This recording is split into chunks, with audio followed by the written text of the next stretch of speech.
இயேசு கிறிஸ்து அவரை தொழுது கொள்வதற்கு, அவரை துதிப்பதற்கு, அவரை போற்றுவதற்கு ஒரு குறிப்பிட்ட டைம் அப்படி கிடையாது.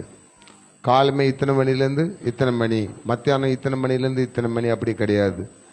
எந்த காலத்திலும் அல்லேலூயா, எந்த நேரத்திலும் நமக்கு வாய்ப்புகள் கிடைக்கிற நேரத்தில், நான் பாடல் புஸ்தகத்திலே 606வது பாடல், புதுவாழ்வு பாடல் புஸ்தகத்தில் எந்த காலத்திலும் எந்த நேரத்திலும் நமக்கு எப்பெல்லாம் தேவனை துதிப்பதற்கு வாய்ப்புகள் கிடைக்குதோ அப்பெல்லாம் ஆண்டவர் என்ன செய்யுங்க, துதிச்சுக்கிட்டே இருங்க. உங்க இதயத்தில் அவரை என்ன செஞ்சுட்டு இருக்கணும், துதிச்சு எல்லா காரியத்துக்குள்ளும் சோத்திரம் சொல்லுங்க. சோத்திரம் சொல்லுகிறவன் யாரை மகிமைப்படுத்துகிறான்? தேவன் என்ன செய்யறான்? மகிமைப்படுத்துகிறான்னு சொல்லப்பட்டிருக்கு. அதனால நம்ம சந்தோஷமா உற்சாகத்தோடு கரங்களை தட்டி எந்த காலத்திலும் எந்த நேரத்திலும் நன்றியால் உண்மை நான் துதிப்பேன். ஏன் தெரியுமா? உங்களை சந்தோஷமா சத்தமா படிக்க சொல்றேன். முந்தி மாதிரி எனக்கு வேகமா பாட்டு படிக்க முடியல, சவுண்ட் வரல. நீங்க தான் நல்ல உற்சாகமா என்ன செய்யணும், படிக்கணும். உற்சாகமா படிக்க போறோம். கரங்களை தட்டி உற்சாகமா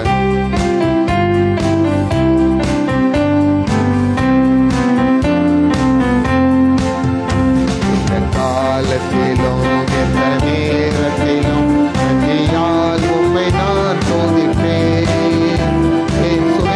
உம்மை நான் துதிப்பேன், துதிப்பேன், எந்த வேளையிலும் துதிப்பேன்.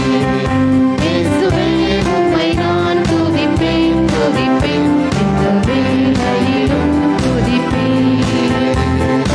ஆதியும் நீரே, அந்தமும் நீரே, ஜோதியும் நீரே, என் சொந்தமும் நீரே.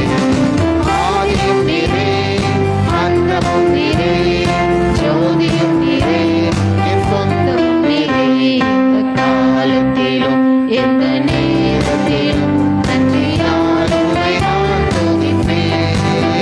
இயேசுவே உம்மை நான் துதிப்பேன், துதிப்பேன், எந்த வேளையிலும் துதிப்பேன். இயேசுவே உம்மை நான் துதிப்பேன், துதிப்பேன், எந்த வேளையிலும். வாழ்விலும் நீரே,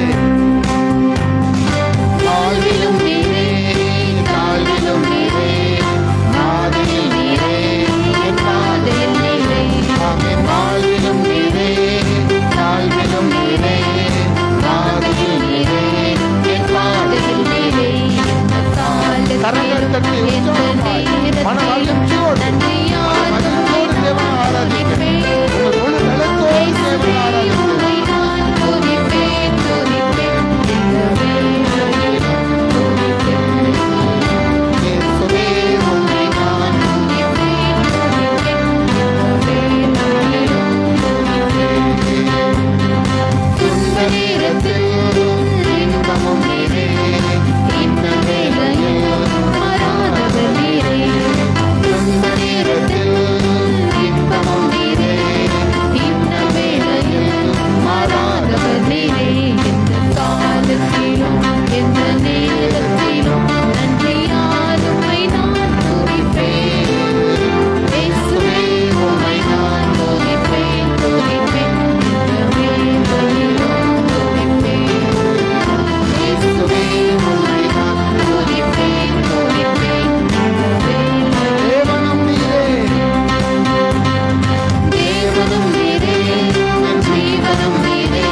பிரியமானவர்களே, இந்த துதி நேரத்தில் ஒரு சின்ன ஒரு ஒரு ஒரு மனிதனுடைய சாட்சியை நான் உங்களுக்கு சொல்ல போகிறேன். கடந்த நாட்களே நான் ஊழியத்துக்கு பெயர்ந்த இடத்துல, அங்கே திருப்பத்தூர் அருகிலே இன்னொரு கிராமத்துக்கு நாங்கள் ஊழியத்துக்கு சென்றிருந்தோம். அந்த கிராமத்தில் ஒரு சின்ன பிள்ளை, கல்யாணம் ஆகி ஒரு சின்ன குழந்தை தான் இருக்கு. இந்து குடும்பத்தை சேர்ந்தவங்க. அந்த பிள்ளை குடும்பத்தில் போய் நாங்கள் ஜெபிக்க போயிருக்கும் போது அவர் சொன்ன, என் கணவர் என்னை விட்டு பிரிஞ்சு போயிட்டாங்க, குழந்தை பிறந்தோடனே பிரிஞ்சு போயிட்டாங்க அப்படின்னு சொல்லி ரொம்ப கண்ணீரோடு இருந்தாங்க. அப்போ நீங்கள் இதுக்காக என்ன பண்ணீங்கன்னு கேட்டோம். அவங்க சொன்னாங்க, இங்கே ஒரு சின்ன சர்ச் இருக்குது, நான் அங்கே போய் டெய்லி காலமே என் புருஷன் எனக்கு பத்திரமா திரும்பி வரணும்னு சொல்லி ஜெபம் பண்ணிட்டே இருந்தேன். நீங்கள் வர்றதுக்கு கொஞ்ச நேரத்துக்கு முன்னாடி தான் என் கணவர் பெட்டி படுக்கையோட திரும்ப என் வீட்டுக்கு வந்துட்டாரு. அல்லேலூயா.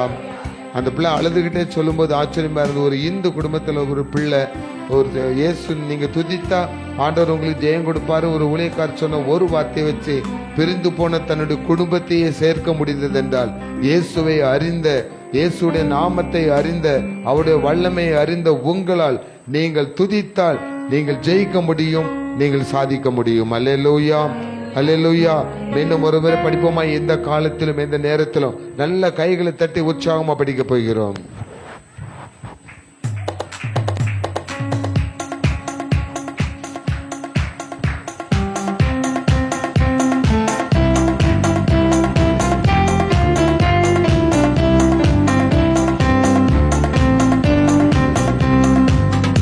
இந்த காலத்திலும் இந்த நேரத்திலும் நன்றியால் உம்மை நான் துதிப்பேன். இயேசுவே உம்மை நான் துதிப்பேன், துதிப்பேன். இந்த வேளையிலும் துதிப்பேன். இயேசுவே உம்மை நான் துதிப்பேன், துதிப்பேன். இந்த வேளையிலும் துதிப்பேன். ஆதியும் நீரே, அந்தமும் நீரே, ஜோதியும் நீரே, என் சொந்தமும் நீரே. ஆமென். ஆதியும் நீரே, அந்தமும் நீரே, ஜோதியும் நீரே, என் சொந்தமும் நீரே. இந்த காலத்திலும் இந்த நேரத்திலும் நன்றியால் உம்மை நான் துதிப்பேன். இயேசுவே உம்மை நான் துதிப்பேன், துதிப்பேன். இந்த வேளையிலும் துதிப்பேன். இயேசுவே உம்மை நான் துதிப்பேன், துதிப்பேன். இந்த வேளையிலும். பிரியமானவர்களே, எந்த காலத்திலும் எந்த நேரத்திலும் நீங்க இயேசுவை துதிங்க. அவர் ஒவ்வொரு நாட்களிலும் பிரியாமல் கடைசி வரை ஒவ்வொரு நிமிடமும் நம்மை கிருபையால் நடத்திடுவார். அல்லேலூயா. ஒரு புதிய பாடலை உங்களுக்கு கைகளை கொடுக்கப்பட்டிருக்கிறது. ஒவ்வொரு நாட்களிலும் நாம் ஒப்பு கொடுத்து அர்ப்பணிப்போடு இந்த பாடலை நாம் படிக்க போகிறோம். அதற்கு பின்பு நாம் கர்த்தருடைய செய்திக்கு கடந்து செல்லலாம்.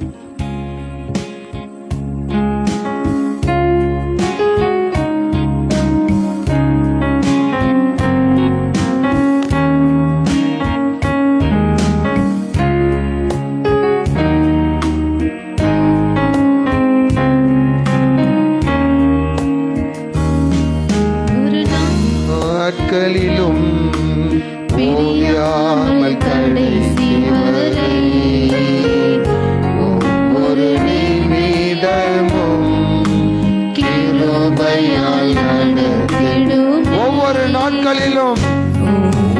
நாட்களிலும் பிரியாமல் கடைசி வரை ஒவ்வொரு நிமிடமும் கிருபையால் நடத்திடுமே.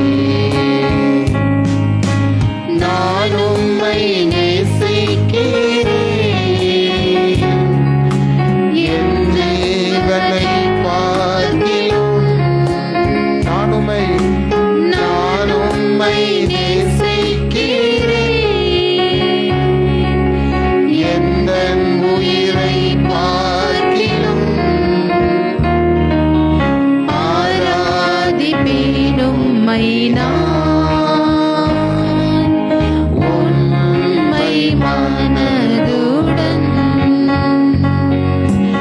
ஆராதிப்பேன் உம்மை நான் உண்மை மனதுடன். என்னை நேசிக்கும் நேசத்தின்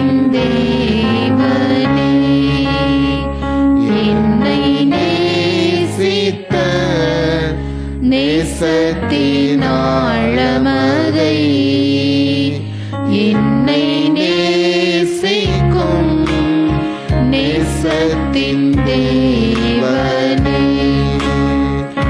என்னை நேசித்த நேசத்தின் ஆழமதை பெருங்கிருபை நினைக்கும் போது என்ன பதில் செய்வேனோ, பெருங்கிருபை நினைக்கும் போது என்ன பதில் செய்வேனோ, ரட்சிப்பின் பாத்திரத்தை உயர்த்திடுவே நன்றியோடு, ரட்சிப்பின் பாத்திரத்தை உயர்த்திடுவே நன்றியோடு, நான் உம்மை நேசிக்கிறேன். கரங்களை உயர்த்தி எந்த உயிரை பார்க்கிலும் நான் உம்மை நேசிக்கிறேன். எந்த உயிரை பார்க்கிலும் ஆராதிப்பேன் உம்மை நான், உண்மை மனதுடன் ஆராதிப்பேன் உம்மை நான், உண்மை மனதுடன். பெற்ற என் தாயும் நண்பர்கள் தள்ளுகையில் என் உயிர் கொடுத்து நான் நேசித்தோர் வேறு கையில், பெற்ற என் தாயும் நண்பர்கள் தள்ளுகையில் என் உயிர் கொடுத்து நான் நேசித்தோர் வேறு கையில், நீ என்னுடையவன் என்று சொல்லி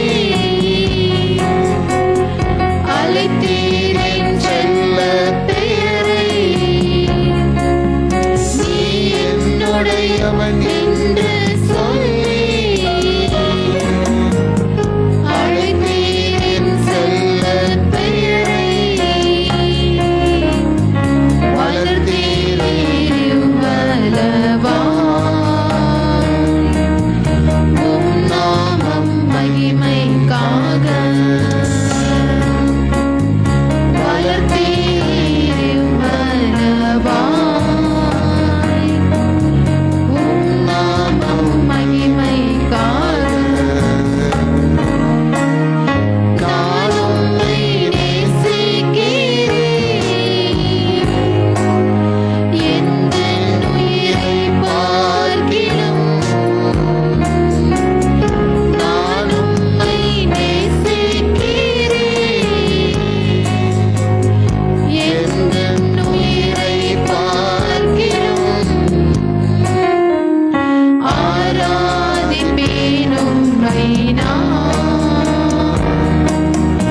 உண்மை மனதுடன் ஆராதிப்பேன் உம்மை நான், உண்மை மனதுடன். நம்ம உயிருள்ள நாட்களை நம்மை நேசிக்கிற ஆண்டவர், என் நாட்கள் முடியும் வரை, என் ஜீவன் முடியும் வரை உண்மையே நான் ஆராதிப்பேன். நீங்க அப்படி ஆராதிக்கிறதுக்கு தகுதி உள்ளவங்களா இருக்கிறீங்களா? பிரச்சனைகள் இருக்கலாம், போராட்டங்கள் இருக்கலாம், வேதனைகள் இருக்கலாம், பாடுகள் இருக்கலாம், ஒன்றுமே இல்லாமல் நீங்கள் இருக்கலாம். நாளை வாழ்க்கைக்கு என்ன செய்வதென்று தெரியாமல் தவித்துக் கொண்டிருக்கலாம். அப்படிப்பட்ட சூழ்நிலையிலும் நெருப்பிலே போடப்பட்ட சூழ்நிலையிலும் நாங்களை ஆராதிக்கிற தேவன் எங்களை தப்புவிக்க வல்லவர் என்று சொன்னார். அந்த சாத்ராக் மேஷாக் ஆபேத்நேகோவுக்குள் இருந்த ஒரு வைராக்கியம் நமக்குள் இருக்குமானால், ஒரு தைரியம் நமக்குள் இருந்து தேவனை நாம் ஆராதிப்போமானால், இன்று உங்கள் முன்னால் இருக்கிற பிரச்சனைகள் எல்லாம் அப்படியே கடலிலே கொண்டு போடப்படும். அல்லேலூயா, சத்தமா சொல்லுங்க அல்லேலூயா. எந்த பிரச்சனையா இருந்தாலும் அது சமுத்திரத்திலே போடப்படும் என்று ஆண்டவர் சொல்லி இருக்கிறார். நாம் ஆராதிப்போமா? என் நாட்கள் முடியும் வரை, என் ஜீவன் பிரியும் வரை உம்மையே நான் ஆராதிப்பேன், உம்மை ஆராதிப்பேன், உம்மை ஆராதிப்பேன், உம்மை ஆராதிப்பேன், உம்மை ஆராதிப்பேன், என் நாட்கள் முடியும் வரை, என் ஜீவன் பிரியும் வரை, என் சுவாசம் ஒளியும் வரை உம்மையே ஆராதிப்பேன், உம்மையே ஆராதிப்பேன். ஜெபம் பாப்பா. கர்த்தருடைய செய்திக்காக நாம் ஜெபிக்க போகிறோம். நம்ம எல்லாரும் ஒரு மனமாய் கர்த்தருடைய நாமத்தை மகிமைப்படுத்தும்படி ஒப்பு கொடுத்து நாம் ஜெபிப்போம். ஸ்தோத்திரம் ராஜா, உம்மை துதிக்கிறோம் ஸ்தோத்திரிக்கிறோம் தகப்பனே. அப்பா அப்பா இவ்வளவு நேரம் அப்பா உண்மை துதிக்க ஆராதிக்க நீர் தந்த கிருபைக்கு உமக்கு கூட நன்றி செலுத்திக்கிறோம் ராஜா. அப்பா இந்த நேரத்தில் அப்பா உண்மை துதித்து உமது ஆராதித்த ஒவ்வொரு பிள்ளைகளையும் அப்பா நீங்க ஆசீர்வதிக்க வேண்டுமாய் நாங்கள் ஜெபிக்கிறோம் தகப்பனே. அப்பா இப்போது கூட நாங்கள் செய்தி நேரத்துக்குள்ளாக கடந்து செல்கிறோம் தகப்பனே. அப்பா செய்தியின் மூலம் அப்பா மகள் மூலமா நீங்க எங்களோட பேசுங்க தகப்பனே, நாங்கள் கேட்கிறோம். அப்பா வந்திருக்க ஒவ்வொருத்தருக்கும் தகப்பனே அந்த செய்தி அப்பா அவங்க வாழ்க்கைக்கு ஆசீர்வாதமாக அமைய நீங்க உதவி செய்யணுமா ஜெபிக்கிறோம் தகப்பனே. எங்களை இருதயத்தின் அப்பா எல்லா சிந்தனைகளையும் ஒருமுகப்படுத்தி அப்பா நாங்கள் அந்த செய்தியை கேட்க நீங்கள் கிருபை தரணுமான்னு ஜெபிக்கிற சிந்தனை சிதறிக்கிற எல்லா பொல்லாத ஆவிகளையும் இயேசு கிறிஸ்து நாமத்தினாலே அப்பா நாங்கள் இந்த நேரத்திலே பாதாளத்திலே சபித்து அப்புறப்படுத்திக்கிறோம் தகப்பனே. ஸ்தோத்திரம் ராஜா. அப்பா கேட்கிற வார்த்தை மூலமாக தகப்பனே நீங்க எங்களை ஆசீர்வதிங்க, அது எங்கள் வாழ்க்கையில நிறைவேற அப்ப எங்களை நாங்கள் ஒப்பு கொடுக்கிறோம். நீரே பொறுப்படுத்திக்கொள்ளும் வழி நடத்தும் மீட்பர் இயேசு கிறிஸ்து வைக்கிறோம் ஜீவனுள்ள பிதாவே, ஆமென்.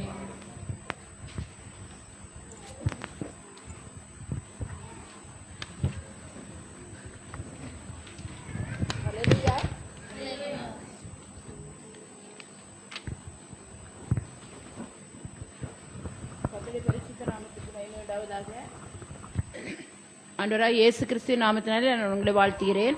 இப்பொழுதும் கொஞ்ச நேரம் நம்ம சிந்திக்கும்படியாக எடுத்துக்கொண்ட வேத வசனம் 2 நாளாகமம் 15ஆம் அதிகாரம் 2ஆம் வசனம். 2 நாளாகமம் 15:2. அவன் வெளியே ஆசாவுக்கு எதிர்கொண்டு போய் அவனை நோக்கி, ஆசாவே, யூதா பென்யமின் கோத்திரங்களின் சகல மனுஷரே கேளுங்கள், நீங்கள் கர்த்தரோடு இருந்தால் அவர் உங்களோடு இருப்பார், நீங்கள் அவரை தேடினால் உங்களுக்கு வெளிப்படுவார், அவரை விட்டீர்களே ஆகில் அவர் உங்களை விட்டு விடுவார். ஹல்லேலூயா. இந்த வசனத்தின் மூலம் தேவன் நம்மோடு பேசும்படியாக நம்ம ஜெபிப்போம். எங்களை நேசிக்கிற நல்ல தகப்பனே, ஆண்டவரே, இந்த மாலை வேளைக்காக நாங்கள் நமக்கு நன்றி செலுத்துறோம் அப்பா. ஆண்டவரே, நாங்கள் தியானிக்கிற இந்த வேத வசனங்களில் எங்களுக்கு ஆசீர்வாதத்தை தரும்படியாக ஜெபிக்கிறோம். இது எங்களுடைய வாழ்க்கையில பிரயோஜனமா இருக்கும்படியாக நீங்க உதவி செய்யுங்க. மீதியான நேரம் முழுவதும் தேவன் எங்களோடு இருந்து வழி நடத்துங்க. துதிக நம்ம எல்லாம் நமக்கு செலுத்துகிறோம். இயேசு கிறிஸ்துவின் மூலம் ஜெபிக்கிறோம் பிதாவே, ஆமென். நீங்கள் கர்த்தரோடு இருந்தால் அவர் உங்களோடு இருப்பார், நீங்கள் அவரை விட்டு விட்டால் அவர் என்ன செய்வாரா? நம்மையும் விட்டு விடுவார். அப்போ ஆண்டவர் நம்மோடு இருக்கணும்னா நம்ம என்ன செய்யணும்? ஆண்டவரை தேடி எப்பொழுதும் அவரோடு நாம் என்ன செய்யணும்? ஜீவிக்கணும். அவரோடு ஜீவிக்கிறதுனா எப்போதும் நம்ம அப்படியே உட்கார்ந்து பைபிள் வாசித்து ஜெபம் பண்ணிட்டு அப்படி இருக்கணுங்கிறது இல்லை. நம்ம ஒவ்வொரு காரியங்களிலும் ஆண்டவரை நாம் என்ன செய்யணும்? தேடணும். நம்ம வேலை செய்துட்டே இருந்தா கூட நம்முடைய இருதயம் ஆண்டவரோடு என்ன செய்யணும்? பேசிக்கொண்டு இருக்கணும். அதுதான் நாம் கர்த்தரோடு இருக்கிறது. அப்படி நாம் கர்த்தரோடு இருந்தால் கர்த்தரும் என்ன செய்வாரா? நம்மோடு இருப்பார். இந்த வார்த்தை யாருக்கு கொடுக்கப்பட்டதுன்னா ஆசாங்கிற ராஜாவுக்கு கொடுக்கப்பட்டுச்சு. அது 14ஆம் அதிகாரம் 1 வசனத்துல வாசித்து பாருங்க. அபியா தன் பிதாக்களோடு நித்திரை அடைந்த பின் அவனை தாவீதின் நகரத்தில் அடக்கம் பண்ணினார்கள்.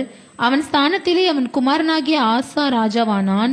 இவனுடைய நாட்களில் தேசம் 10 வருஷம் மட்டும் அமெரிக்கையாயிருந்தது. அடுத்த வசனம் வாசி. ஆசா தன் தேவனாகிய கர்த்தரின் பார்வைக்கு நன்மையும் செம்மையுமானதை செய்தான். ஆசாவை பற்றி சொல்லியிருக்கு. ஆசா தன் தேவனுக்கு முன்பாக அவன் எப்படி இருந்தானா? நன்மையும் செம்மையுமானதை செய்தான். அதனாலதான் தேவன் என்ன செய்றாரு?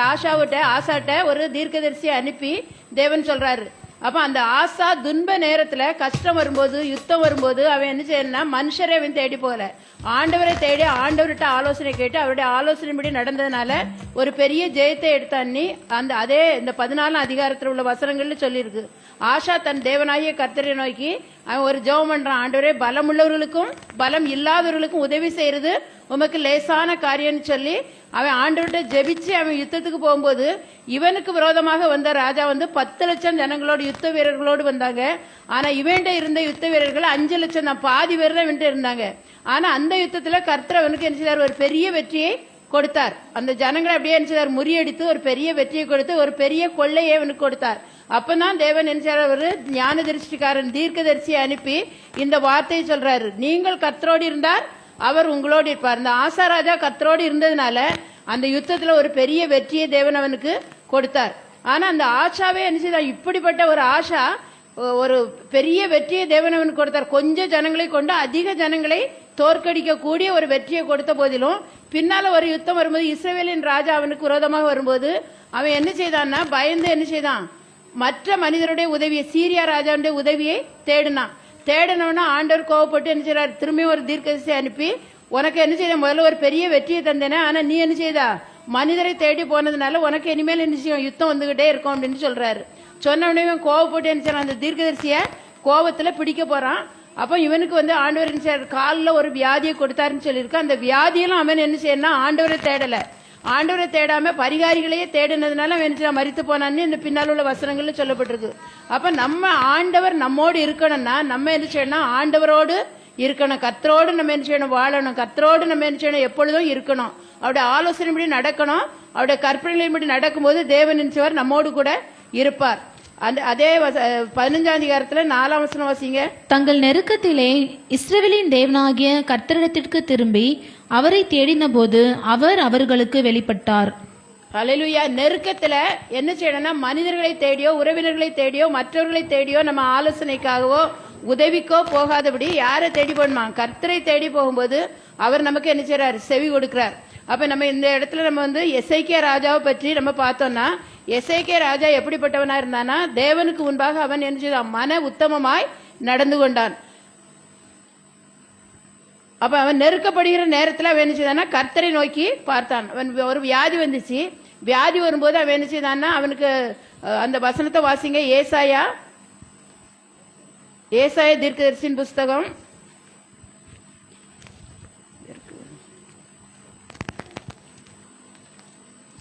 38ஆம் அதிகாரம் 3ஆம் வசனம் வாசிங்க. 38:3.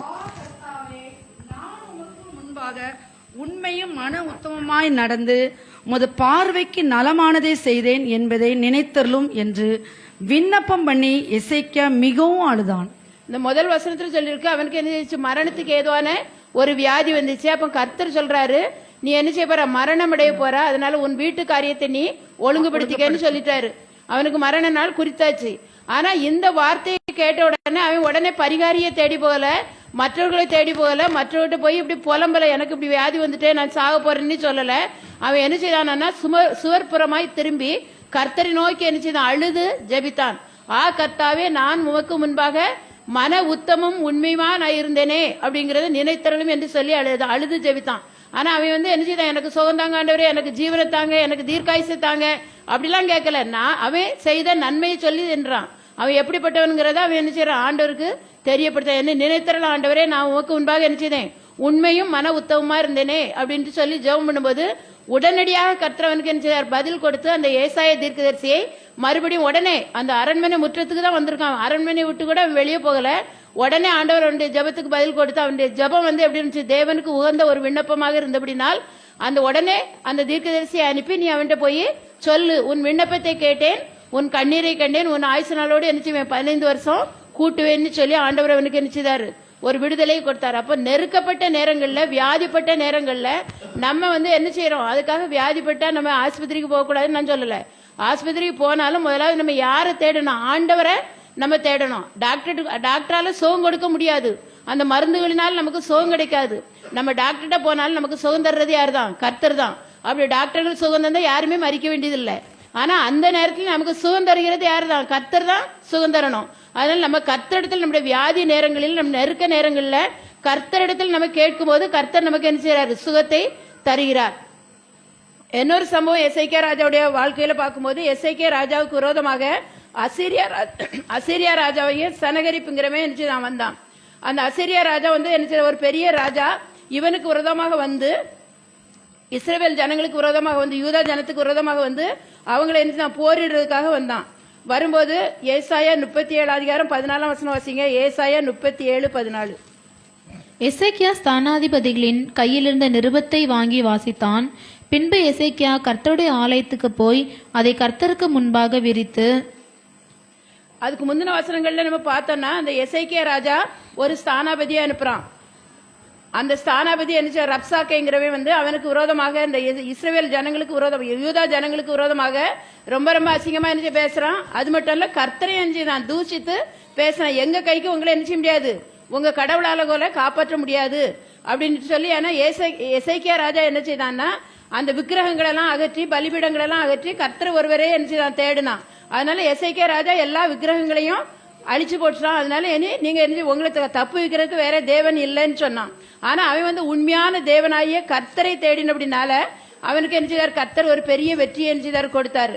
அப்ப இவன் வந்து அந்த நிருபத்தை வாங்கி என்ன செய்யறான்னா, போய் ஆலயத்துல போய் அந்த நிருபத்தை விரித்து கர்த்தருக்கு நேராக தன்னுடைய இருதயத்தை ஊற்றிய என்ன செய்தான்? ஜெபிக்க ஆரம்பிச்சுட்டான். அப்போ அவன் வந்து என்ன செய்திருக்கலாம்? ஒரு ராஜாவா இருந்ததுனால உடனே என்ன செய்வாங்க? அவனுடைய படை தளபதிகள், அவங்க மந்திரிமார், பிரபுக்கள் எல்லாரையும் கூப்பிட்டு என்ன செய்யிருப்பாங்க? ஆலோசனை பண்ணியிருப்பாங்க.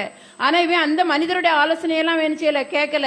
இல்லைன்னா இவனுடைய படபலம் குறைவா இருந்துச்சுன்னா என்ன செய்வான்? பக்கத்தில் உள்ள நட்பு நாடுகளோடு போய் அவங்களும் தனக்கு என்ன செய்வான்? உதவி செய்வதற்கு கூடுவாங்க.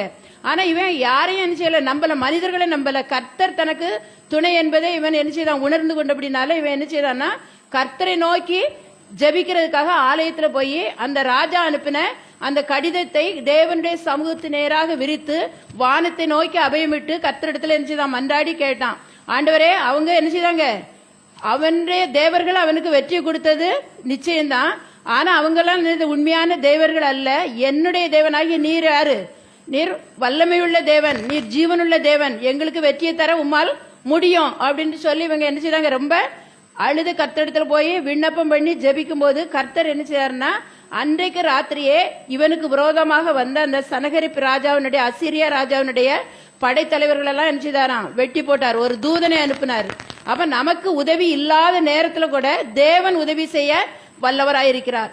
அப்ப ஒரு தூதனை, பரலோகத்திலிருந்து ஒரு தூதனை இவனுக்காக என்ன செய்தார்? அனுப்பினாரு. ஏன்னா இவன் தன்னுடைய நெருக்கத்துல கர்த்தரை தான் என்ன செய்ய, கர்த்தருடைய ஆலோசனை கேட்டான்.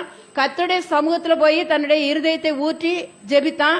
அப்ப கர்த்தர் அவனுக்கு என்ன செய்தார்? உதவி செய்து அவனுக்காக யுத்தம் செய்வதற்கு ஒரு தூதனை என்ன செய்தார்? அனுப்பினாரு. யுத்தம் செய்தா கூட அத்தனை வீரர்களை என்ன செய்ய அழிச்சிருக்க முடியாது. ஒரே ராத்திரியில 1,85,000 பேர் அந்த ஒரு தூதன் என்ன செய்தான்? அழித்து போட்டான்.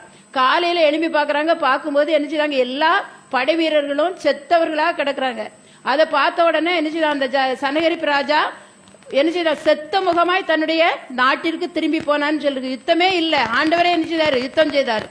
அந்த இஸ்ரவேல் ஜனங்கள் எகிப்திலிருந்து கானான் தேசத்தை நோக்கி போகும்போது ஆண்டவர் சொல்றாரு, செங்கடல் பக்கத்துல வந்துட்டாங்க. ஆண்டவர் என்ன சொல்றாரு? நீங்க சும்மா இருப்பீங்க, கர்த்தர் உங்களுக்காக யுத்தம் செய்வார். அப்ப நம்ம சும்மா இருந்தோம்னா கர்த்தர் நமக்காக என்ன செய்வார்? யுத்தம் செய்வார். ஆனா நம்ம நம்முடைய பலத்துல, நம்முடைய மனிதருடைய ஆலோசனையின்படி நம்ம யுத்தம் செய்ய ஆரம்பிச்சோன்னா கர்த்தர் என்ன செய்வாரு? அவர் சும்மா இருப்பாரு. ஆண்டவர் சொல்றாரு, நீ சும்மா இரு, நான் உனக்காக யுத்தம் பண்றேன்றாரு. ஆனா நம்ம என்ன செய்வோம்? நம்முடைய சுயத்துல நம்ம முயற்சிகளை எடுத்து நம்ம இதுங்கும் போது ஆண்டவர் என்ன செய்வார்? அவர் சும்மா இருப்பார், நீ யுத்தம் பண்ணி பாத்துக்கன்னு என்ன செய்றாரு? விட்டுறாரு. இப்ப இங்க வந்து என்ன செய்யார்? கர்த்தர் அவனுக்காக யுத்தம் செய்தார். ராஜா ஒண்ணுமே ஒரு யுத்தமும் செய்யல, அவங்க சண்டை போடவே போகல. ஆனா ஒரே ராத்திரியில கர்த்தர் 1,85,000 பேர் என்ன செய்தார்? அழித்து போட்டார். ஒரு தூதன் இறங்கி வந்து என்ன செய்தான்? அவ்வளரையும் சங்கரித்தான்னு சொல்லி இருக்குது. அப்ப எந்த சத்துருக்கள் வந்தாலும் சரி, நம்ம கர்த்தரை நோக்கி பார்க்கும்போது, நமக்கு விரோதமாக எத்தனை பேர் எழும்பினாலும் கர்த்தரை நோக்கி நம்ம பார்க்கும்போது கர்த்தர் நமக்காக என்ன செய்யறார்? யுத்தம் செய்யறார். நமக்காக அவருடைய தூதனை அனுப்புகிறார். ஆனா நம்ம காத்திருந்து என்ன செய்யணும்? அவருடைய ஆலோசனைக்காக நம்ம காத்திருக்கணும். நம்ம எந்த ஒரு காரியத்தை செய்தாலும் தேவனுடைய சித்தத்தின்படி இது அவருக்கு சித்தம் தானா, இது அவருக்கு பிரியமா அப்படின்னு சொல்லி நம்ம தேடும் போது அவர் நமக்கு என்ன செய்யறார்? தென்படுகிறார். அப்ப யார் யாரெல்லாம் உண்மையா தேடுறாங்களோ அவங்களுக்கெல்லாம் கர்த்தர் என்ன செய்யறாரு? உதவி செய்ய வல்லவரா இருக்கிறார். 2 நாளாகமும் 19ஆம் அதிகாரம் 11ஆம் வசனம் வாசிங்க. 2 நாளாகமும் 19:11. இதோ ஆசாரியனாகிய அமரியா கர்த்தருக்கு அடுத்த எல்லா நியாயத்திலும் இஸ்மவேலின் குமாரனாகிய செபதியா என்னும் யூதா வம்சத்தின் தலைவன் ராஜாவுக்கு அடுத்த எல்லா நியாயத்திலும் உங்களுக்கு மேலான நியாயாதிபதிகள் லேவியரும் உங்கள் கைக்குள் உத்தியோகஸ்தராய் இருக்கிறார்கள். நீங்கள் திடமனதாய் இருந்து காரியங்களை நடத்துங்கள், உத்தமனுக்கு கர்த்தர் துணை என்றான். ஹல்லேலூயா. நீங்கள் திடமனதா இருந்து காரியத்தை நடத்துங்கள், உத்தமனுக்கு கர்த்தர் துணை. அப்ப உத்தமர்களுக்கு தான் கர்த்தர் என்ன துணையா இருப்பார். இப்ப எசேக்கியா ராஜாவுடைய வாழ்க்கையை நம்ம எடுத்தோம்னா, எசேக்கியா ராஜா என்ன சொன்னார், எப்படி ஜெபம் பண்ணாரு?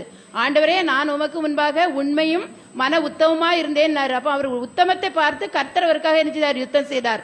அப்ப நாமும் கூட உண்மையாய் உத்தமமா இருக்கும்போது கர்த்தர் நமக்கு என்ன செய்யறாரு? துணையா இருக்கிறார். எந்த ஒரு சூழ்நிலையிலும், எப்படிப்பட்ட ஒரு சூழ்நிலை வந்தாலும் சரி, என்ன பிரச்சனைகள், என்ன போராட்டங்கள், என்ன வியாதிகள் வந்தாலும் சரி, நம்ம உத்தமமாய் கர்த்தரை மாத்திரம் நம்ம தேடி அவருடைய ஆலோசனை நம்ம நடக்கும்போது, அவருடைய சித்தத்துக்கு ஒப்பு கொடுத்து அவருக்கு பிரியமானதை மாத்திரம் நம்ம செய்யும் போது கர்த்தர் நமக்கு என்ன செய்யறாராம்?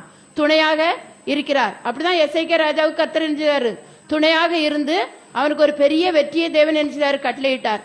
அப்ப அப்படிப்பட்ட நேரத்தில் இந்த ஆசா ராஜாவுடைய வாழ்க்கையை நம்ம எடுத்தோம்னா, ஆசா ராஜாவுக்கு பெரிய வெற்றியை கொடுத்தாரு. ஆனா கர்த்தரை விட்டு அவன் பின்மாறி மனிதர்களை தேடி போகும்போது என்ன செய்றாரு? அவனுக்கு ஒரு தோல்வி வந்துச்சு. அதே மாதிரி நாமும் கூட கர்த்தரை தேடும் போது கர்த்தர் நமக்கு என்ன செய்றார்? ஒரு ஜெயத்தை தருகிறார், ஒரு வெற்றியை நம்முடைய வாழ்க்கையில் தருகிறார். அதே மாதிரி வியாதி நேரத்தில் நம்ம கர்த்தரை நோக்கி நம்ம ஜெபிக்கும் போது நிச்சயமாகவே ஒருவேளை அந்த வியாதி மரணத்துக்கு ஏதுவான வியாதியா இருந்தாலும் அவருக்கு சித்தமானால் நம்ம அவருடைய கரத்துல ஒப்பு கொடுக்கும் போது கர்த்தர் நமக்கு எசேக்கியா ராஜாவை போல ஆயுசு நாட்களை கூட்டி தர அவரால் முடியும்.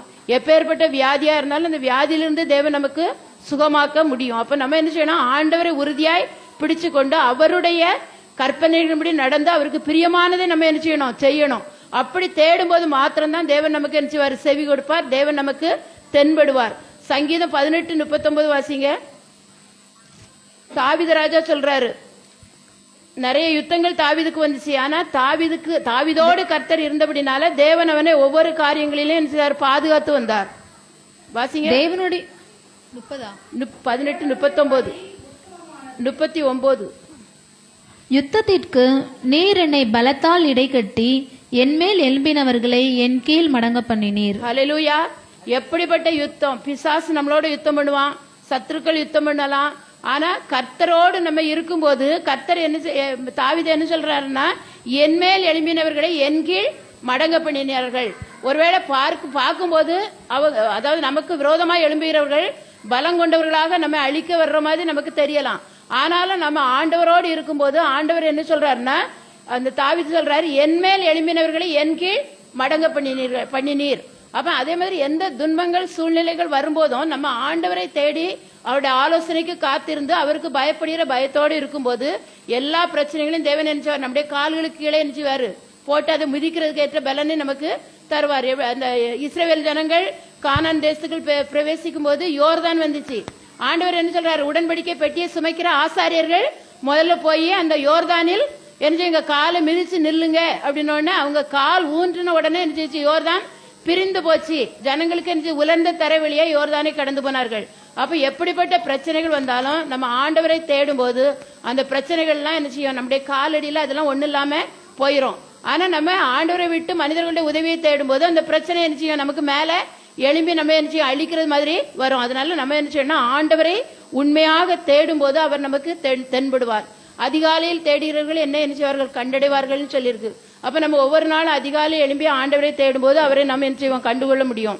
அப்ப சில நேரங்கள் நமக்கு ஜெபிக்கிறோம், ஆனா நமக்கு பதில் வரல, நமக்கு பதில் கிடைக்கல, நம்மளுடைய ஜெபங்களுக்கு பதில் வரல, ஆண்டவரை நம்ம என்ன செய்யல, நமக்கு பதில் தரலன்னா அதுக்கு என்ன காரணம்னு பைபிள்ல சொல்லியிருக்கோம். ஆண்டவரோடு இருந்தால் அவர் நம்மோடு இருப்பார். அவரை நம்ம விட்டுவிட்டோம்னா அவர் என்ன செய்வார்? நம்மளை கைவிட்டுட்டு போயிடுவாரு. அதனால நீதிமொழிகள்ல 1ஆம் அதிகாரத்துல வாசிங்க, 25ஆம் வசனம் வாசிங்க. 1:25. நீங்கள் தள்ளி என் கடிந்து கொள்ளுதலை வெறுத்தீர்கள். என் ஆலோசனைகளை நீங்கள் தள்ளி என் கடிந்து கொள்ளுதலை வெறுத்தீர்கள். அப்ப நம்முடைய ஜெபங்களுக்கு பதில் வராததுக்கு காரணம் என்னன்னா, அவருடைய ஆலோசனையின்படி நம்ம என்ன செய்யல, நடக்கிறது இல்ல. நம்ம சுயத்துல நமக்கு எது நல்லதுன்னு நம்ம தெரியுதோ அதன்படி நம்ம நடக்கிறதுனால நமக்கு என்ன செய்யுது? பதில் வரல. தேவன் நமக்கு என்ன செய்யல? தென்படல.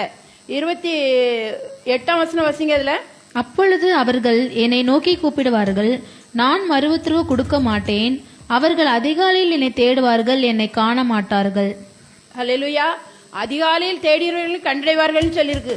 யார் அதிகாலையில் தேடும்போது கண்டடைவார்னா அவருக்கு பிரியமானவர்கள், அவருடைய ஆலோசனைப்படி நடந்து அவருக்கு பயந்து அவரை ஜீவிக்கிறவர்கள் அதிகாலையில் தேடும்போது கர்த்தர் அவர்களுக்கு என்ன செய்வாராம்? தென்படுவார்.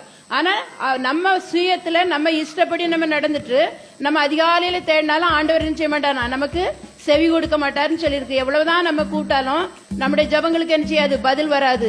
அதே அதிகாரத்துல 26ஆம் வசனம் சொல்லுங்க. அவர் என்ன செய்வார்? ஆகடியம் பண்ணுவேன்னு சொல்லியிருக்கு. வாசி. ஆகையால் நானும் உங்கள் ஆபத்து காலத்தில் நகைத்து நீங்கள் பயப்படும் காரியம் வரும்போது ஆகடியம் பண்ணுவேன். ஹல்லேலூயா. நம்ம ஜெபிப்போம், எல்லாம் செய்வோம், காணிக்கை கொடுப்போம், ஆலயத்துக்கு செல்வோம். ஆனா நம்ம ஆபத்து வரும்போது ஆண்டவர் எப்ப ஆகடியம் பண்ணுவேன்னு சொல்ற? ஆகடியம்னா பரியாசம் பண்ணுவாராம். எப்ப பரியாசம் பண்ணுவாராம்? அவருடைய ஆலோசனைப்படி நடக்காம, அவருக்கு பிரியமானது செய்யாமல், அவருக்கு பயப்படுகிற பயம் நம்மிடத்தில் இல்லாமல் இருக்கும்போது ஆண்டவர் நம்முடைய கஷ்ட நேரங்களிலும் ஆபத்து நேரங்களிலும் அவர் என்ன செய்வார்? ஆகடியம் பண்ணுவேன், உங்களுடைய ஜபங்களுக்கு என்ன செய்ய மாட்டேன்? பதில் தர மாட்டேன்னு சொல்லியிருக்காரு. அப்ப ஈஸியான ஒரு காரியம் என்னன்னா, அவருடைய வழிகளில் நம்ம நடந்து அவருக்கு பிரியமானதை செய்யும் போது நம்முடைய ஜபங்களுக்கு தேவன் என்ன செய்றாரு? பதில் தருகிறார். அந்த பிரச்சனைகளை எல்லாம் நம்முடைய பாதங்களுக்கு அடியில போட்டு நம்ம மிதிக்கிற அளவுக்கு நமக்கு என்ன செய்றார்? ஒரு பலனை தருகிறார். ஆனா அவருக்கு பிரியமில்லாத காரியங்களை செய்து நம்ம எவ்வளவுதான் முட்டி முட்டி ஜெபம் பண்ணாலும் ஒரு பிரயோஜனமும் இருக்காது. ஆண்டவர் நமக்கு என்ன செய்ய மாட்டாரு? பதில் தர மாட்டாரு. அப்ப நம்ம எப்படி இருக்கணும்னா ஆண்டவருக்கு பிரியமானவர்களாக நம்ம காணப்பட வேண்டும். நீதிமொழிகள் 1:33 வசனம் வாசிங்க. எனக்கு செவி கொடுக்கிறவன் எவனோ அவன் விக்கிரமின்றி வாசம் பண்ணி ஆபத்திற்கு பயப்படாமல் அமைதியாயிருப்பான். ஹல்லேலூயா. கர்த்தருக்கு செவி கொடுக்கும் போது ஆண்டவர் என்ன செய்றாரு? அந்த வசனம் திரும்ப வாசிங்கம்மா. எனக்கு செவி கொடுக்கிறவன் எவனோ அவன் விக்கினமின்றி வாசம் பண்ணி ஆபத்திற்கு பயப்படாமல் அமைதியாயிருப்பான். ஹல்லேலூயா. அவருக்கு செவி கொடுக்கிறவர்கள் விக்கினங்கள், கஷ்டங்கள், போராட்டங்கள், பிரச்சனைகள் வரும்போது பயப்படாமல், ஆபத்துக்கு பயப்படாமல் எப்படி இருப்பாங்களாம்? அமைதியா இருப்பாங்க. அப்ப நம்ம செய்ய வேண்டிய ஒரு காரியம் என்னன்னு, நம்ம கஷ்டங்கள் வரும்போது, துன்பங்கள் வரும்போது மாத்திரமல்ல, எப்பொழுதும் நாம் அவரோடு நடக்கும்போது, அவரை நோக்கி கூப்பிடும்போது, அவரோடு நடந்து அவரை நோக்கி கூப்பிடும்போது நம்முடைய ஜபங்களுக்கு அவர் என்ன செய்றாரு? பதில் தருகிறார். அப்ப இன்னைக்கு நம்ம என்ன செய்யணும்? ஆராய்ந்து பார்க்கணும். நம்ம எப்படி இருக்கிறோம்? நம்ம தேவைக்காக மாத்திரம் ஆண்டவரை நம்ம நோக்கி கூப்பிடுகிறோமா? ஒவ்வொரு நேரமும் ஆண்டவரை நம்ம தேடுகிறவர்களாக இருக்கிறோமான்னு நாமே ஆராய்ந்து பார்க்கணும். அப்ப நம்ம தேவைக்காக மாத்திரம் நம்ம ஆண்டவரை, அதாவது பைபிள் ஒரு வசனம் இருக்கு, இம்மைக்காக மாத்திரம் நாம் தேவனை நோக்கி கூப்பிட்டால் நாம் எப்படிப்பட்டவர்களாம்? பரிதவிக்கப்படத்தக்கவர்கள் சொல்லிருக்கு. அதனால இம்மைக்காக மாத்திரம், தேவைக்காக மாத்திரம் நாம் தேவனை நோக்கி கூப்பிட்டா நம்முடைய ஜபங்களுக்கு தேவன் என்ன செய்ய மாட்டார்? பதில் தர மாட்டார். ஆனா ஒவ்வொரு நாளும் எவ்வளவு கஷ்டங்கள் வந்தாலும், போராட்டங்கள் வந்தாலும், அந்த கஷ்டத்திலையும் போராட்டத்திலும் மனிதர்களை நோக்கி போகாம, மற்றவர்களுடைய ஆலோசனையை தேடாம கர்த்தருடைய பாதத்துல காத்திருந்து அவருடைய ஆலோசனை காத்திருக்கும் போது தேவன் நமக்கு என்ன செய்றாரு? அற்புதமான வழிவாசல்களை திறந்து நம்மை ஆசீர்வதிக்கிறார். ஆனா நம்ம எப்படி நடக்கிறோம்? மனதும் மாமிசமும் விரும்புகிறபடி நம்ம இஷ்டப்படி நம்ம என்ன செய்யறோம்? நடக்கிறோமா? நெஞ்சின் வழிகளிலும் கண்ணின் காட்சிகளிலும் நட, ஆனாலும் இவைகள் எல்லாவற்றின் நிமித்தமும் தேவன் உன்னை நியாயத்தில் கொண்டு வந்து நிறுத்துவார் என்று அறிநீ சொல்லியிருக்கு. பிரசங்கில சொல்லியிருக்கு. அப்ப நம்ம எப்படிப்பட்ட வாழ்க்கை வாழணும்னா ஆண்டவருக்கு பிரியமான ஒரு வாழ்க்கை வாழணும். நம்முடைய சுய விருப்பத்தின்படி நம்ம கண் கண்டதே காட்சி நின்று நமக்கு விருப்பமான காரியங்களை நம்ம பார்த்து கொண்டிராதபடி டிவி பாக்குறது, சீரியல்களை பாக்குறது, அப்புறம் செல்போன்லயும் என்ன செய்யறாங்க? அதுல வர்ற எல்லா நிகழ்ச்சிகளையும் பார்த்து நம்முடைய நேரத்தையும் கெடுத்து நம்முடைய ஆத்மாவையும் கெடுத்துட்டு இருக்காதபடி கர்த்தருக்கு பிரியமானதை செய்யும் போது கர்த்தர் நம்மை ஆசீர்வதிப்பார். அதாவது ஒரு ஊழியக்காரன் சொன்னாரு, டிவி பார்க்கும்போது அதுல தேவையில்லாத நிகழ்ச்சிகளை நம்ம பார்க்கும்போது யார் வரா? பிசாசு நம்ம குடும்பத்துக்குள்ள என்ன செய்யுது? வந்துருது. அதனால அந்த பிசாசு வரும்போது நம்முடைய குடும்பத்துல என்ன வருது? சமாதானம் இருக்காது, சந்தோஷம் இருக்காது, கூச்சல் குழப்பங்கள் தான் நம்முடைய குடும்பத்துல இருக்கும். அதனால நம்ம எவைகளை விட வேண்டுமோ அவைகளெல்லாம் விட்டுட்டு எதை செய்யணுமோ அதை நமக்கு செய்யும் போது தேவன் நமக்கு என்ன செய்யறார்? ஆலோசனை கர்த்தராக இருந்து அவர் நமக்கு என்ன செய்யறார்? நம்முடைய ஜபங்களுக்கெல்லாம் நம்ம பதில் தருகிறார், நம்முடைய விண்ணப்பங்களுக்கு பதில் தர்றாரு, நமக்கு என்ன செய்யறார்? நம்ம குடும்பங்கள்ல சமாதானத்தை தருகிறார். அதனால நம்ம என்ன செய்யணும்னா, இந்த எசேக்கியா ராஜா எப்படி மன உத்தமமாய் நடந்தபோது அவனுடைய வியாதியிலிருந்து விடுதலை கிடைச்சி எதிரிகள்கிட்ட இருந்து அவனுக்கு ஜெயம் கிடைச்சி, அதே போல நாமும் கூட என்ன செய்யணும்? மன உண்மையும் உத்தமமா இருக்கணும். நீதிமொழியில் சொல்லியிருக்கு, உண்மையுள்ள மனுஷன் பரிபூரண ஆசீர்வாதங்களை பெற்றுக்கொள்வான். அப்ப உண்மையா உத்தமமா நம்ம இருக்கும்போது நம்முடைய வேலைகள்ல, தொழில மட்டும் உண்மை உத்தமம் இல்ல, ஆண்டவருக்கும் நம்ம எப்படி இருக்கணும்? உத்தமமா உண்மையா இருக்கணும். இவர் தேடுகிறதுல நம்ம எப்படி இருக்கணும்? உண்மையுள்ளவர்களாக உத்தமமா நம்ம இருக்கும்போது தேவன் நம்ம என்ன ஆசீர்வதிப்பார். உண்மையுள்ள மனுஷன் பரிபூரண ஆசீர்வாதங்களை பெற்றுக்கொள்வான். அப்ப நம்ம ஆண்டவருக்கு பிரியமா நம்ம நடக்கும்போது தேவன் நம்ம என்ன பரிபூரணமாக ஆசீர்வதிக்கிறார். அவருடைய ஆசீர்வாதம் எப்படி இருக்கும்? தாங்கக்கூடாத அளவுக்கு இருக்கும்னு சொல்லியிருக்கு. இப்போ ஆதியாகமத்தில் நம்ம பார்த்தோம்னா லோத்துக்கும் ஆபிரகாமுக்கும் நிறைய இருந்துச்சு, செல்வங்கள் இருந்துச்சு, ஆடு மாடுகள்லாம் அதிகமா இருந்துச்சு. அவர்கள் குடியிருந்த பூமி அவர்களுடைய செல்வத்தை தாங்கக்கூடாத அளவுக்கு இருந்துச்சு. அப்ப ஆபிரகாம் எப்படிப்பட்டவராக இருந்தாருன்னா உண்மையும் உத்தமமாக இருந்ததுனால தேவன் அவரை ஆசீர்வதித்தார். அதுல சொல்லிருக்குது, என்னுடைய எஜமானாகிய ஆபிரகாமே தேவன் ஆசீர்வதித்திருக்கிறார். எலியேசர் சொல்ற சாட்சி. அவர் வெள்ளியும் பொண்ணு மிகுந்த சீமானா இருக்கிறார். அவருக்கு நிறைய வேலைக்காரர்கள், வேலைக்காரிகள், ஒட்டகங்கள், ஆடு மாடுகள்லாம் நிறைய திரளா இருக்கிறதுன்னு சொல்லப்பட்டிருக்குன்னா அவர் எப்படிப்பட்டவராக இருந்தாருன்னா கர்த்தருக்கு முன்பாக என்ன உத்தமமாக நடந்தபடினால தேவன் அவரை என்ன ஆசீர்வதித்து உயர்த்தினார். அப்ப நமக்கு ஆசீர்வாதங்கள் வரும்போது நம்ம என்ன செய்யணும்? கொஞ்சம் தாழ்மையாவும் இருக்கணும். இப்ப எஸ்ஐகே ராஜாவை பற்றி சொன்னோம். எஸ்ஐகே ராஜா வியாதியிலிருந்து சுகம் கிடைச்சிச்சு. அப்புறம் பெரிய ஆபத்துல இருந்த அந்த போர்ல இருந்து அவருக்கு பெரிய வெற்றியை தேவன் கொடுத்தாரு. ஆனா அவருடைய வியாதியிலிருந்து சுகம் கிடைச்ச உடனே பாபிலோன் ராஜா என்ன செய்யறாரு? ஆட்களை அனுப்பி அவரை விசாரிக்கிறதுக்காக அனுப்பும்போது இந்த எஸ்ஐகே ராஜா என்ன செய்தானா தன்னுடைய அரண்மனையில் உள்ள பொக்கிஷங்கள் எல்லாத்தையும் என்ன செய்தான்? திறந்து காட்டினான்னு சொல்லியிருக்கு. அதே மாதிரி அவனுடைய பெருமையா மேட்டுமையா என்ன எனக்கு இது இருக்கு அது இருக்குன்னு எல்லாத்தையும் அவனுக்கு அந்த அவன் அரண்மனையில் உள்ள பொருள் ஒண்ணுமே, அந்த கருவூலத்தில் உள்ள பொருள் ஒண்ணுமே, காமிக்காத பொருள் ஒண்ணுமே இல்லை. அப்படிப்பட்ட ஒரு பெருமையோட எல்லாம் காமிச்ச போது ஆண்டவர் என்ன செய்தாருன்னா அவன்கிட்ட பேசுறாரு. எஸ்ஐயா தீர்க்கதரிசி அனுப்பி, நீ அவங்க அந்த தூர தேசத்திலிருந்து வந்தாங்களே அவங்க என்னத்தை பார்த்தாங்க அப்படிங்கும்போது என்னுடைய அரண்மனையில் உள்ள எல்லாத்தையுமே நான் அவங்களுக்கு என்ன செய்வேன் காமிச்சேங்கும் போது ஆண்டவர் என்ன சொல்றாருன்னா நாட்கள் வரும், அப்பொழுது என்ன செய்வாங்க? உன்னுடைய பிள்ளைகளும் என்ன செய்வாங்க? அந்த பாபிலோன் தேசத்துக்கு சிறைகளாக போவார்கள் சொல்லியிருக்கு.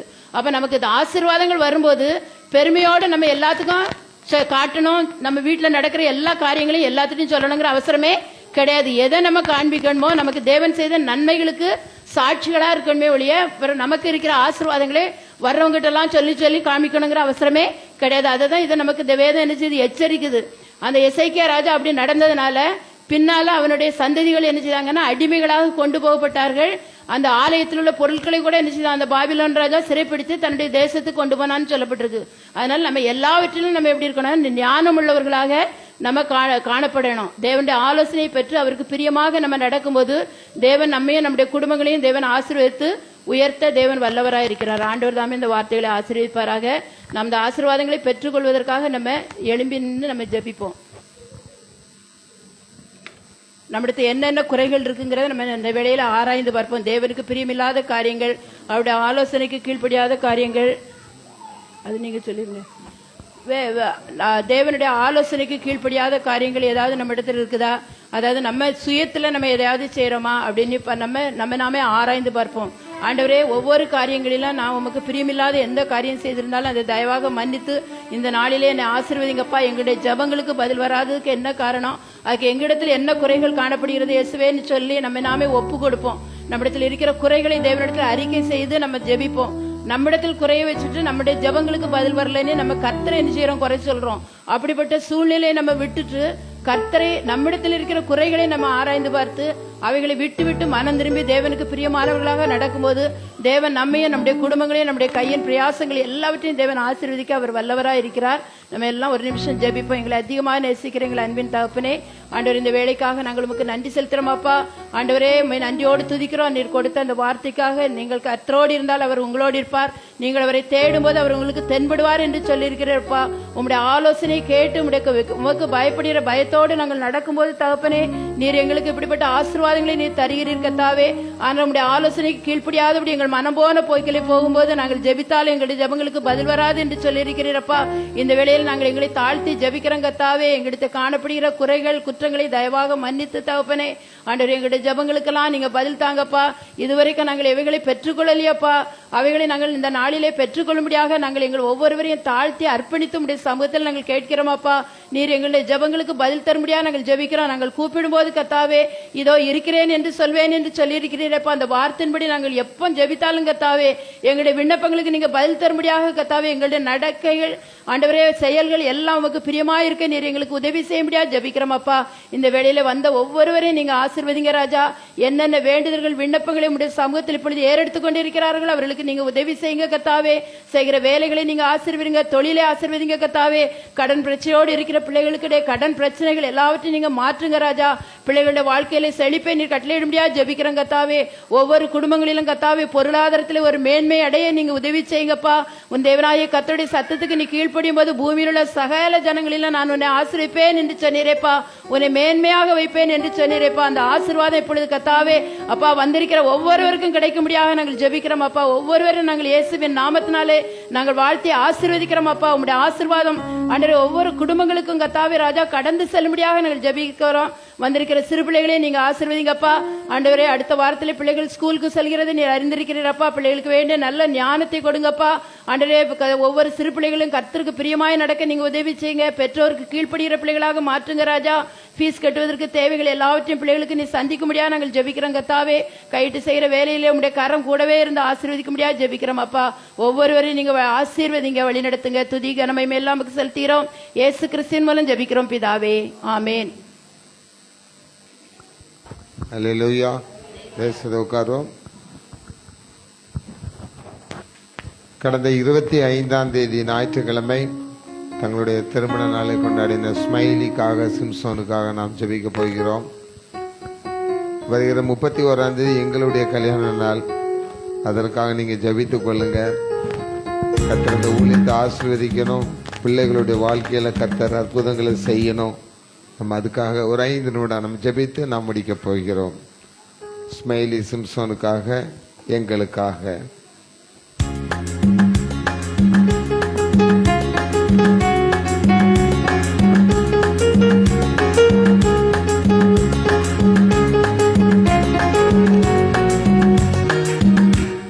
ஒரு வார்த்தை சொல்லுங்க.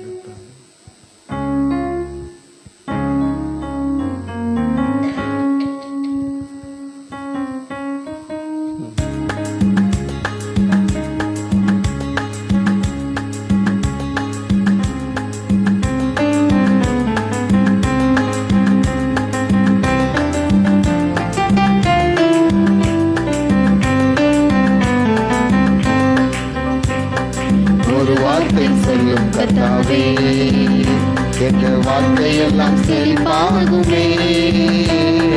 ஒரு வார்த்தை சொல்லும் கர்த்தாவே, உம் வார்த்தையிலே சுகம், உம் வார்த்தையிலே மதுரம், உம் வார்த்தையிலே சுகம், உம் வார்த்தையிலே மதுரம், உம் வார்த்தையிலே எல்லாம் அற்புதம், உம் வார்த்தையிலே எல்லாம் சந்தோஷம். இருளான வாழ்க்கை எல்லாம் வெளிச்சமாகி பிரகாசிக்குமே. இருளான வாழ்க்கை எல்லாம் வெளிச்சமாகி பிரகாசிக்குமே. ஒளி தோன்றிடும், இருள் நீங்கிடும், ஒளி தோன்றிடும், இருள் மறைந்திடும். ஒரு வார்த்தை சொன்னால் போதுமே, ஒரு வார்த்தை சொன்னால் போதுமே.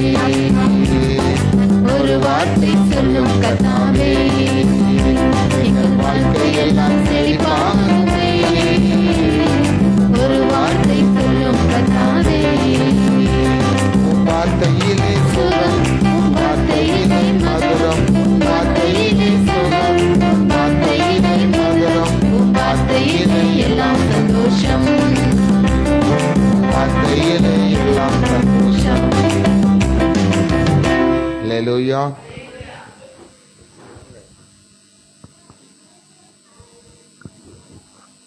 ஸ்மைலி சிம்சோனை ஆசீர்வதித்த எங்களையும் ஆசீர்வதித்து நிர்மலா சிஸ்டர் முன்னாடி வந்து சுருக்கமா ஜெபம் பண்ணணும். இன்னைக்கு உங்களுக்கு தான் சீட்டு விழுந்திருக்கு. ஆமா.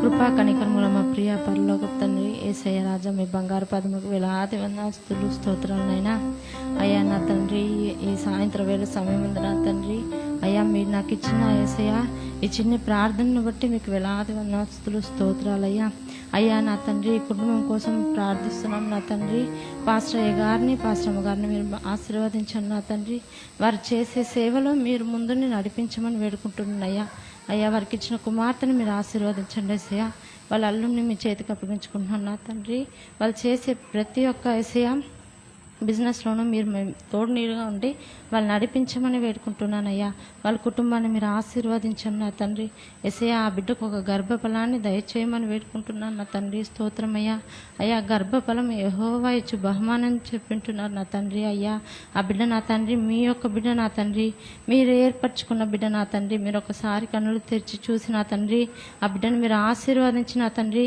యేసయ్య ఆ యొక్క గర్భాన్ని మీరు ముట్టమని వేడుకుంటున్నారు తండ్రి యేసయ్య ఆ బిడ్డ ద్వారా వాళ్ళ కుటుంబంలో ప్రతి ఒక్కరూ సంతోషించే భాగ్యం దయచేయమని వేడుకుంటున్నాను తండ్రి స్తోత్రం నైనా అయ్యా అదే విధంగా పాస్టర్ అమ్మ గారికి పాస్టర్ అయ్య గారికి నా తండ్రి 31వ తేదీ నా తండ్రి వాళ్ళ పెళ్లి రోజు నా తండ్రి వాళ్ళని ఇంతవరకు మీరు నా తండ్రి ఆశీర్వాదించి నడిపించినందుని బట్టి మీకు వందనాలు అయ్యా నా తండ్రి యేసయ్య వాళ్ళ యొక్క ఆరోగ్యంలోనూ వారి సేవలోను ఇంతవరకు వాళ్ళని మీరు నడిపించినందుని బట్టి మీకు వేలాది వందనాలు స్తుతులు స్తోత్రాలనైనా యేసయ్య వారికి ఇచ్చినటువంటి ఒక కుమారు కోసం ప్రార్థిస్తున్నాను నా తండ్రి యేసయ్య ఆ బిడ్డ కోసం యేసయ్య మీరు ఏర్పరచుకున్నటువంటి బిడ్డ ఎక్కడుందో నా తండ్రి యేసయ్య ఆ బిడ్డని మీరు నా తండ్రి తొందరగా నా తండ్రి యేసయ్య రాజా అన్నకు మీరు జతపరచమని మీరు నడిపించమని కుటుంబ సమేతంగా వాళ్ళందరూ సంతోషించే భాగ్యం దయచేయమని నడిపించమని యేసునామములో అడిగి వేడుకుంటున్నాం తండ్రి ஆமென் ஹல்லேலூயா கர்த்தர் உங்களை ஆசீர்வதிப்பாராக எல்லாரும் சேர்ந்து சொல்லுவோமா என் ஆத்துமாவே கர்த்தரை சோத்திரி என் முழு உலகமே பரிசுத்த நாமத்தை சோத்திரி